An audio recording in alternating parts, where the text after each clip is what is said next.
और जिन खानदानों ने अंग्रेजों के जितने ज्यादा तलवे चाटे, उन्हीं खानदानों का नाम इस देश में गर्व से लेते हैं लोग। जो अंग्रेजों के सबसे ज्यादा पिट्ठू बनकर रहे, जो अंग्रेजों के चरणों में साष्टांग बिछ जाते थे, ऐसे ही लोगों को इस देश के इतिहास में पढ़ाया जाता है। और ऐसा ही एक खानदान था जो अंग्रेजों की गुलामी में आकंठ डूबा हुआ था। उस खानदान का नाम था टैगोर खानदान। और उस टैगोर खानदान का एक व्यक्ति था जिसका नाम था रविंद्रनाथ टैगोर। उस रविंद्रनाथ टैगोर ने जॉर्ज पंचम के स्वागत के लिए एक गीत लिख दिया था।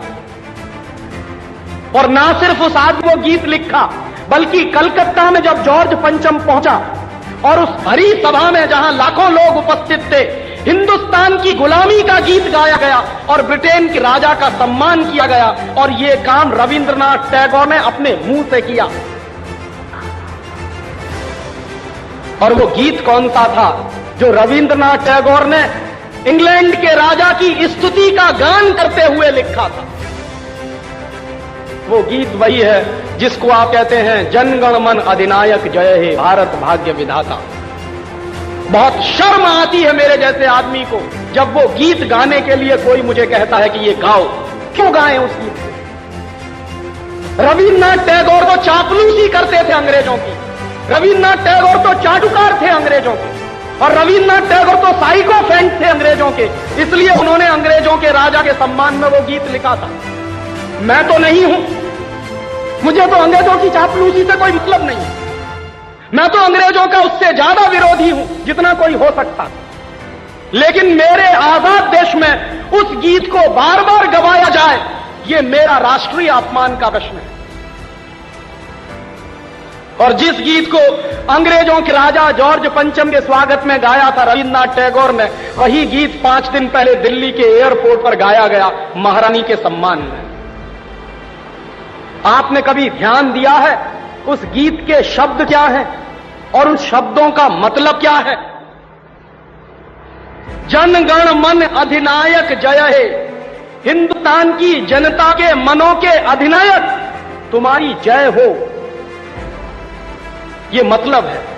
जनगण मन अधिनायक जय है माने जॉर्ज पंचम तुम हिंदुस्तान की जनता के मनों के, जनता के गणों के अधिनायक हो, सुपर बॉस हो, इसलिए तुम्हारी जय हो।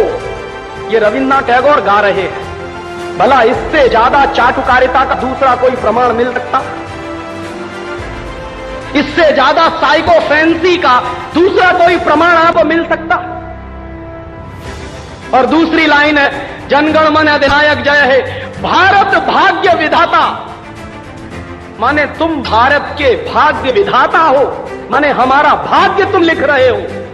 ये तो कोई भगवान से भी नहीं कहता है।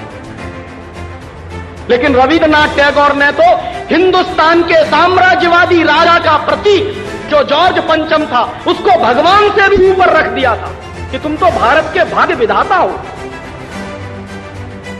पंजाब सिंध गुजरात मराठा द्राविड़ उत्कल बंग, विंध्य हिमाचल यमुना गंगा, उच्छल जलधि तिरंग, तब शुभ नामे जागे तब शुभ आशीष मांगे। मने पंजाब सिंध गुजरात मराठा द्राविड़ उत्कल बंग, ये सारा हिंदुस्तानी इलाका तुम्हारे लिए आशीष मांग रहा है, तब शुभ आशीष मांगे, तुम्हारी भलाई की प्रार्थना कर रहा है। ये पूरा हिंदुस्तान जो अंग्रेजों की गुलामी में सिसक रहा था, उसको रविन्द्रनाथ टैगोर लिख रहे हैं कि ये सारा का सारा हिंदुस्तान तुम्हारे लिए आशीष मांग रहा है, तब शुभ आशीष मांगे। और वो सारी की सारी आशीष हम तुमको दे रहे हैं अपनी तरफ से। और अंत में जनगण मंगलदायक रहे भारत भाग्य विधाता, वही भारत के भाग्य विधाता तुम्हारा मंगल हो, तुम्हारा कल्याण हो। माने जो हमको गुलाम बनाने के लिए आए हैं, उनकी चाटुकारिता में कोई आदमी कितना बिच सकता है, इसका ये निकृष्ट नमूना है। और अंत में वो कह रहे हैं कि जय हे जय हे जय हे, माने तुम्हारी ही जय है, तुम्हारी ही जय है, तुम्हारी ही जय है।